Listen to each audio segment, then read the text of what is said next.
मुख्यमंत्री नीतीश कुमार ने आज 350 एम्बुलेंस और 50 सीएनजी बसों को हरी झंडी दिखाकर रवाना किया। सीएनजी बसों को हरी झंडी दिखाने का मतलब है कि आने वाले वक्त में आपको बढ़ती पेट्रोल की कीमतों से निजात मिल सकेगी और आप अपने प्राइवेट वाहनों को भी, कार आदि को भी आप सीएनजी से चलाने में समर्थ हो सकेंगे।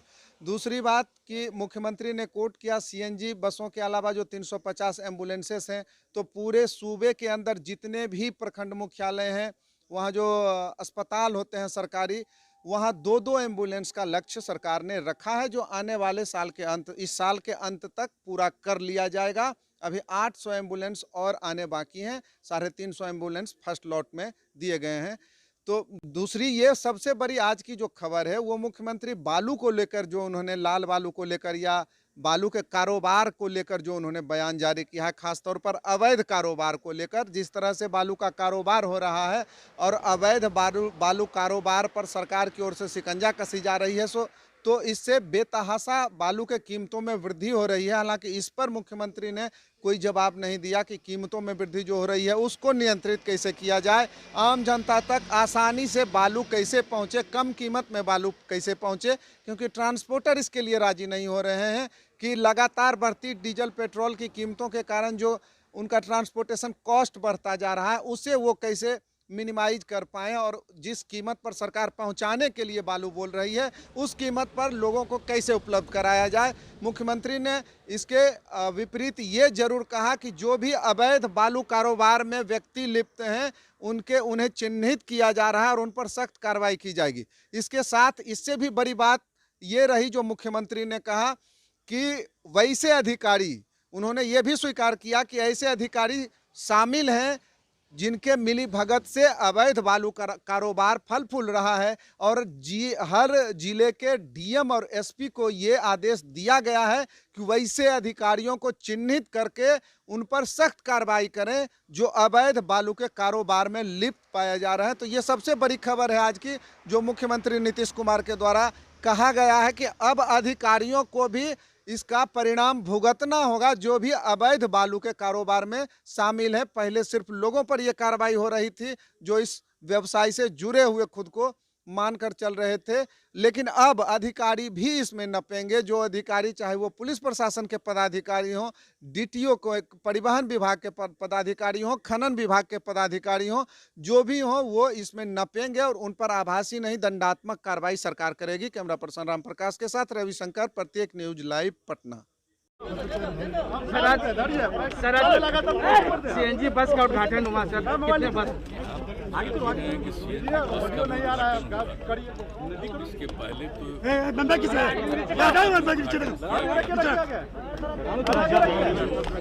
ऑडियो आ ही नहीं रहा। अरे नीचे हम लोग बोल रहे हैं, वहाँ पे ऑडियो नहीं आ रहा। ऑडियो तो कैमरा में घुसा दो। अरे नीचे रखिए ना भाई। ये काम किया गया, इससे प्रदूषण नहीं हो सकता है और लोगों को सुविधा होगी और हर प्रकार की सुविधा आप जानते हैं, पिछली बार भी बताया भाई, जो इलेक्ट्रिकल बस था और आज भी जो बस किया गया है,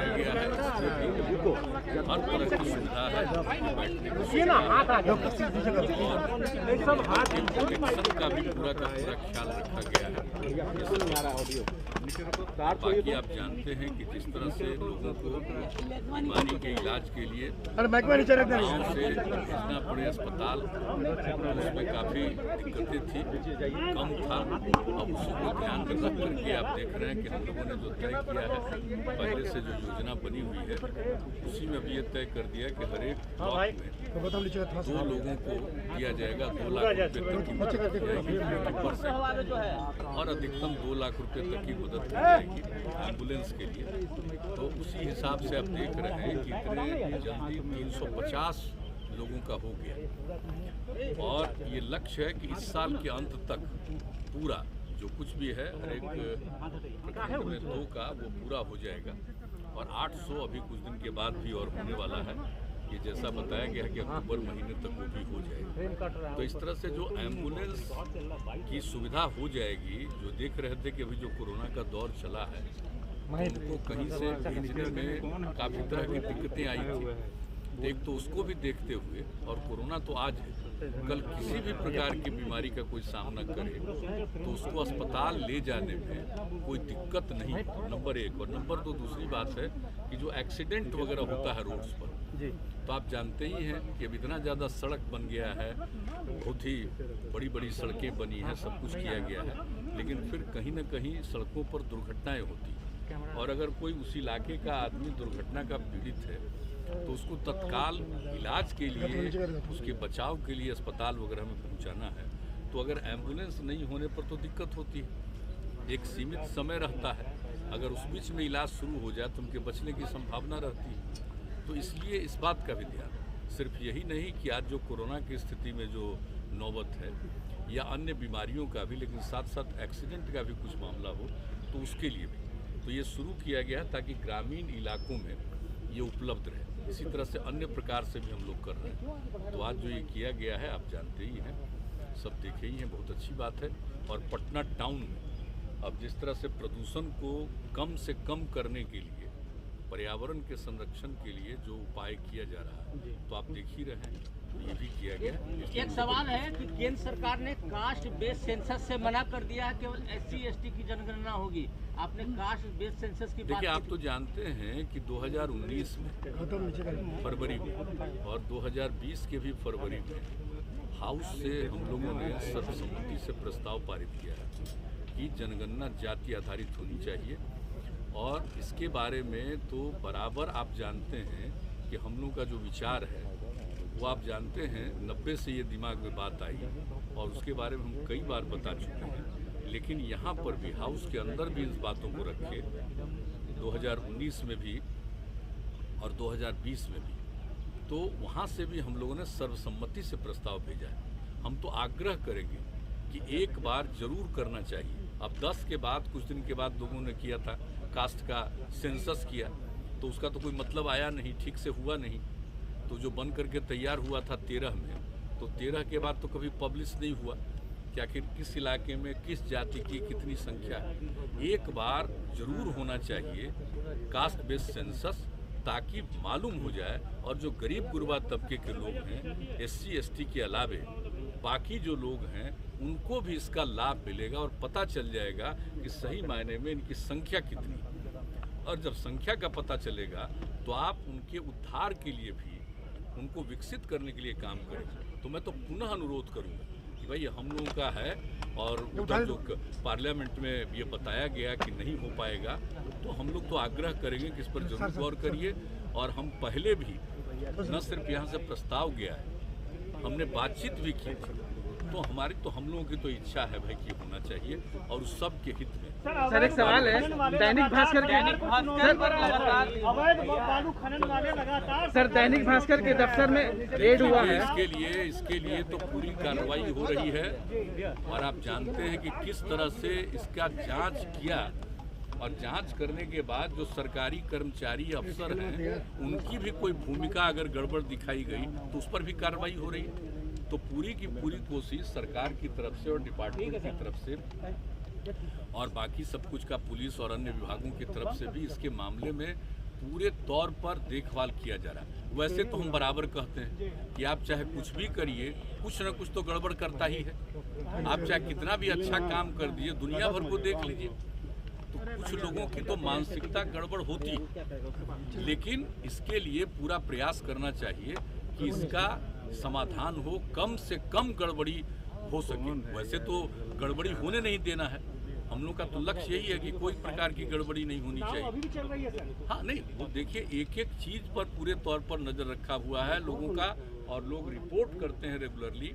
सारे जगह के DM और SP या सीनियर SP, ये लोग भी एक एक चीज़ को देख रहे हैं। और ख़ास करके जिन इलाकों में आप जानते हैं कि सबसे ज़्यादा वहाँ से निकलता है बालू, तो उस सब चीज़ों को भी लोग देख रहे हैं। और कहीं कोई गड़बड़ी कर रहा है तो उसको डिटेक्ट करने की कोशिश कर रहे हैं और उस पर एक्शन भी कर रहे हैं, और सबको कब्जा में रख करके, और जो सरकार के जो डिपार्टमेंट के नियंत्रण में है उसके माध्यम से जो जहां इसकी उपयोगिता है, लोगों को इसको प्रोवाइड करने की भी कोशिश करने में लगे हुए हैं। तो इसके बारे में तो एक मीटिंग हुई है और सब लोग इस काम को कर रहे हैं। तो इतना तो हम जरूर कहेंगे कि देखिए भाई, गड़बड़ नहीं करना चाहिए। और ठीक से काम करना चाहिए। कोई भी चीज़, किसी भी चीज़ को गड़बड़ी करने पर तो पूरे तौर पर कोशिश कर रहा है, और अगर सरकारी तंत्र में भी कोई गड़बड़ है तो उनको भी छोड़ा जाता है। अभी कुछ लोगों को पता चला तो उनके ऊपर पूरा पूछताछ हो रहा है, सब कुछ कार्रवाई हो रही है। जो जरूरी बात होगी वो यहाँ के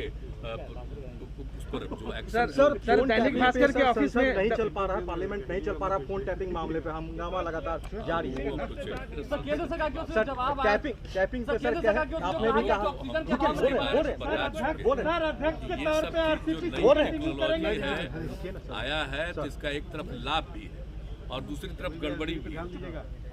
लोगों की चीज़ों को देखने के लिए, नियंत्रित करने के लिए बहुत तरह की बात है, तो इस पर तो निश्चित रूप से पूरे तौर पर कार्रवाई होनी चाहिए। देख रहे हैं केंद्र सरकार ने भी तो कहा ही है, केंद्र सरकार ने तो कहा ही है इसके बारे में कि जो गलत चीज़ें हैं उस पर एक्शन होना चाहिए। तो इसलिए इसके बारे में तो सब लोगों की राय होनी चाहिए कि कभी भी किसी को तंग नहीं करना चाहिए और किसी को भी इस तरह से उसके चीज़ों को अपने नियंत्रण में लेने की कोशिश नहीं होनी चाहिए। जो नई टेक्नोलॉजी आई है, आप जानते हैं उसका तो दो पहलू है ही, दो पहलू तो हो ही गया है। एक तरफ सबको लाभ है और दूसरी तरफ लोग उसी के माध्यम से नुकसान भी करते हैं। तो ये चीज़ तो आगे आप देखिए। सर ऑक्सीजन मामले पर सर बात कहा गया कि ऑक्सीजन से मौत नहीं हुई है सर संसद में। ऑक्सीजन के बारे में तो जितना काम किया जा रहा है जरा देख लीजिए और अच्छी तरह जान लीजिए कि जो कुछ भी अचानक जो ऑक्सीजन की जरूरत पड़ी तो सब जगह की थोड़ी दिक्कतें आई, लेकिन उसको फिर से हर तरह का समाधान किया गया और उसके लिए जितनी तैयारी है कि कोरोना ही नहीं किसी भी तरह से बीमारियों में किसी प्रकार से ऑक्सीजन की कोई दिक्कत नहीं हो, कोई कमी नहीं हो, इसके लिए सारा हो रहा। सारे अपने अस्पतालों में जो आपका मेडिकल कॉलेज और ये सब है, अस्पताल भी है, सब जगह और दूसरे जगहों पर भी पूरे तौर पर तैयारी चल रही है। आप समझ लीजिए अगले महीने में बहुत कुछ पूरा हो जाएगा। कुछ जगहों पर तो पूरा हुआ है, लेकिन ये उम्मीद है जो बराबर रोज प्रतिदिन उसके बारे में क्या डेवलपमेंट उसकी रिपोर्ट आती है हमारे पास, तो उस हिसाब से ऐसा लगता है कि अगले महीने में पूरे तौर पर ये सब काम हो जाएगा। सर जदयू के राष्ट्रीय अध्यक्ष आरसीपी सिंह जी रहे। सब चलिए ना भाई, वहाँ ना कुछ दिन ना सबको पता चलेगा। ऐसे ही काहे के लिए? ठीक है सर, ठीक है, धन्यवाद सर, थैंक यू।